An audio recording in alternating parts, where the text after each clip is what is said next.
حضرت سیدنا سری سبتی رحمۃ اللہ تعالی علیہ، جو معروف کرکی کے شاگرد اور جنید اعظم حضور سیدنا جنید بغدادی رضی اللہ تعالیٰ عنہ کے ماموں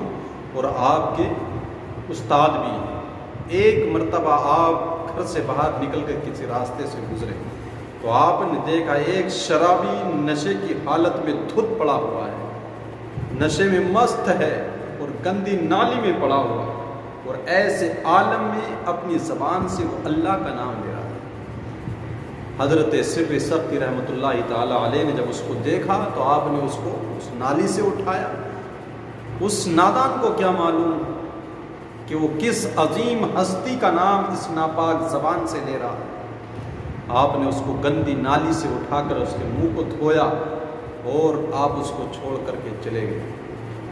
جب وہ ہوش میں آیا، اس نے اپنے چہرے کو صاف دیکھا تو لوگوں سے پوچھنے لگا میرے ساتھ کیا ماجرا پیش آیا؟ تو وہاں پر جو موجود لوگ تھے انہوں نے بتایا،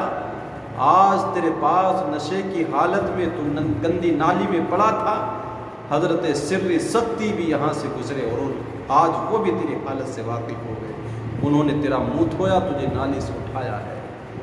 جب اس نے اتنا سنا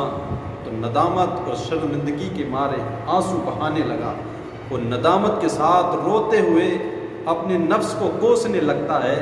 کہ بدبخت، اب تو باز آ جا، آئندہ زندگی کے لیے توبہ کر لے، شراب نوشی سے، نشے کی لت چھوڑ دے، آج تو سر سبتی بھی تجھ سے واقف ہو گئے، آخر کہیں منہ دکھانے کے قابل بچا بھی نہیں بچا۔ حضرت سیدنا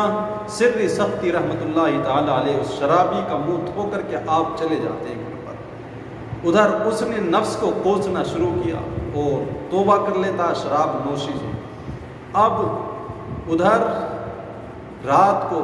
ہاتف غیب نے آواز دی، سر سبتی تو نے ایک شرابی کو ہماری خاطر اس کا منہ دھویا، جا ہم نے تیرے لیے اس کے دل کو دھو دیا۔ جب اتنا سنا تو آپ خواب سے بیدار ہوئے نیند سے، اور آپ نماز تہجد کے لیے مسجد میں تشریف لے جاتے،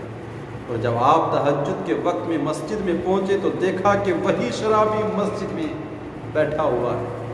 آپ نے اس سے ارشاد فرمایا، تو یہاں تک کیسے پہنچا؟ کس نے تجھے یہاں آنے کی توفیق دی اور کیسے تیرے اوپر یہ سب حالات متغیر ہو گئے؟ تو وہ شرابی جو تھا اب تک، وہ کہنے لگا، سر سبتی جس نے رات خواب میں آپ کو بتا دیا کہ ہم نے تمہارے لیے اس کا دل دھو دیا، اسی رب نے مجھے یہاں مسجد تک، اپنی دہلیز تک بلا لیا ہے۔ تو نہیں معلوم زندگی میں کب وقت کربٹ بدل جائے، اس لیے گناہ سے نفرت، گناہ کار سے نہیں، گناہ کو برا جانو، گناہ کار کو نہیں، نامعلوم کب رب کس انسان کو توفیق توبہ عطا کر